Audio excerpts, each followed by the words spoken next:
Hello guys, Reverend Crystal Cox here, and I want to talk to you about the power of just being there. We've all heard how it matters, really big time matters, to be there for somebody.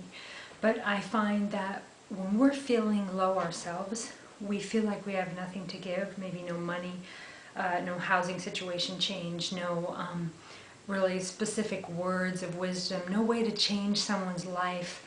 We tend to not reach out. Okay, now this could be, relatives, mothers, fathers, kids, it could be really anybody. We just kind of procrastinate because we think we really have nothing to offer that they might need to change their circumstance. And it is always quite awakening to me to realize that the power of being there for somebody is so amazing. Somebody on the other end of the phone validating your life and listening to you, hearing what you have to say, caring about you, caring about your world, it really is a big deal. So, pick up the phone. This is my phone. Well, before cell phones. Now it's more like this. Hello? And ask them, how you doing? And, I like to get spiritually centered, so you're ready. Okay, they might talk about mundane things. They're going to talk about their job, their kids, their woes, their worries. And you just have to call in spiritual help and just listen to them. You don't have to give them a solution. You can try to give them a solution. I find that most of the time people don't want that, even though I see a spiritual way out for them. A lot of times people just want you to listen. Now, you can't have a whole bunch of negativity dumped on you all the time, okay? People need to be able to do things for themselves. That's a given. However, when nobody in the world at all listens to you, nobody answers the phone, nobody's there to talk to you at all, it can be a very lonely place, but also it's kind of inhumane. The power of listening to somebody changes their lives. Saying hello, being there for them to vent. They know, quite often they know what they're saying is like, come on, I know that I'm repeating the same patterns, and I know that I need to let go of this certain issue, but I still need to talk about it, okay? Now you don't have to validate their stance. You don't have to enable them to keep doing the things that they're doing. You can offer good solutions, but just being there. And so if someone crosses your mind and you think about calling them, just call them up, okay? Sometimes we don't want to get on the phone with people for hours and hours, right? And we don't want to call them if we can't help them or change their circumstance. The thing is that people just need someone to know that they're there, that they exist. And oftentimes, they can get themselves out of whatever it is. Okay, you don't need to own it. You don't need to worry. You don't need to get all acid gut and try to fix it and pray for them. Give them spiritual counseling on how to pray for themselves, and making sure they're working with a higher power and finding a way out of this. And listen. Okay, you don't have to own it or stress out about it or be like, this is affecting me. This is not about you. You're just validating them and listening and loving and praying for them, and maybe even praying with them. This is not about, one true God or any particular religion. This is about spirituality, connecting with spirit, finding a way out. And if you have those friends who just don't want a way out, right? This is their life, and they're doing this all the time. At some point you might have to say, I can't talk to you on this particular matter anymore. And hopefully they'll find someone else who will listen. So you have to have healthy boundaries, but that's all about, checking your gut, your own instinct, trusting your instincts. But don't avoid calling people because you don't think there's anything that you can do for them. You don't have to do anything for them, okay?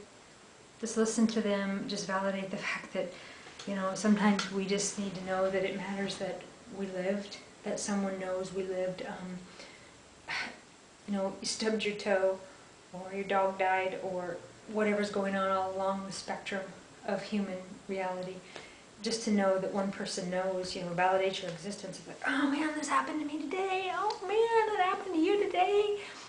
I know, it seems silly, but it's so life-changing and empowering. And for me, in bringing back God's church, the goal being to raise the vibration of Mother Earth, to raise the vibration of all the people, all the animals, all the plants. And we do this one person at a time.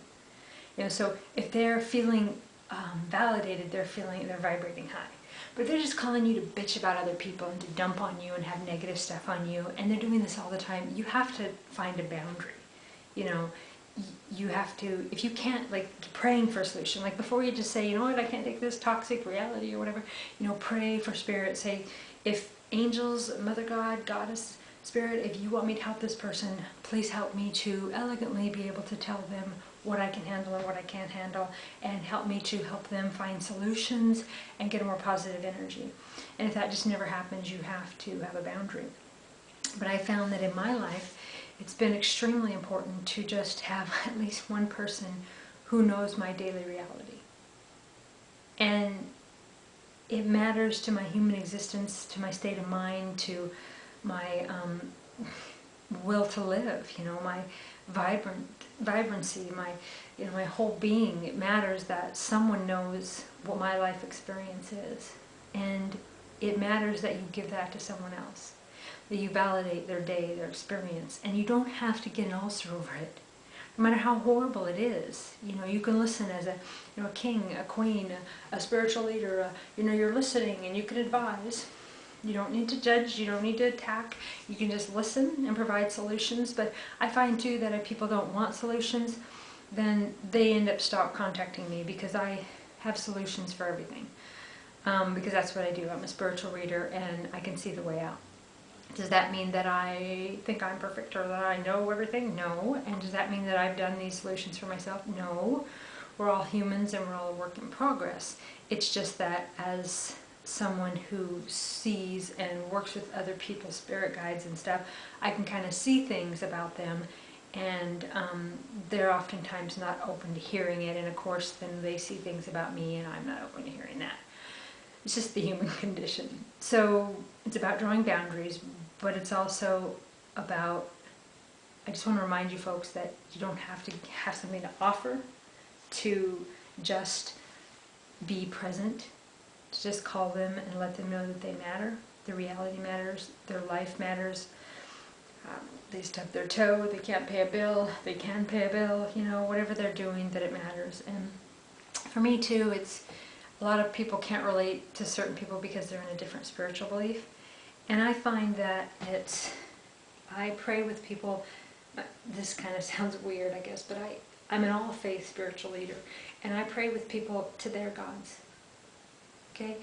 I can pretty much meet anybody on any spiritual path that they're on in their language. And this is certainly not, I don't know every spirituality out there, every spiritual belief, but you don't have to judge or say, no, I don't believe in that, or I believe in Goddess, and I don't believe Jesus died on the cross for me. I don't do that with these people, right? I pray in Jesus' name with them. I pray to their God with them. Okay, and I remember telling a family member at one time of where it's kind of like a shapeshifter. It's not being phony. For me, it's about meeting them where they're at and being like an all-faith church, being an all-faith reverend, minister, priestess, being where they need. I mean, they know who they are spiritually. They need validation and they need love and they need to be reminded of their spiritual faith. You have to have something higher to think about, some spiritual faith. So they need to be reminded of this. They don't need to be judged. They don't need to be converted. They just need to be loved and heard. What is the matter if you don't believe that Jesus died on the cross for you? Like me, I don't believe that. But I will sit down with someone and I will pray with them in their belief system to their God. And I'm not being phony. I'm coming from a place of love. I'm coming from a place of honor. I'm coming from a place of truth and wanting to help them and heal them. Okay, so meet people where they are and don't judge them, but be discerning. Trust your gut.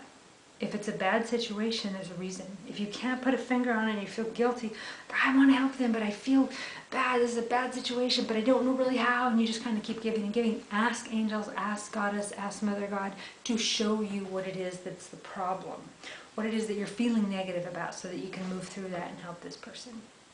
Anyway, Goddess bless you all, and thanks for listening to me and validating my life.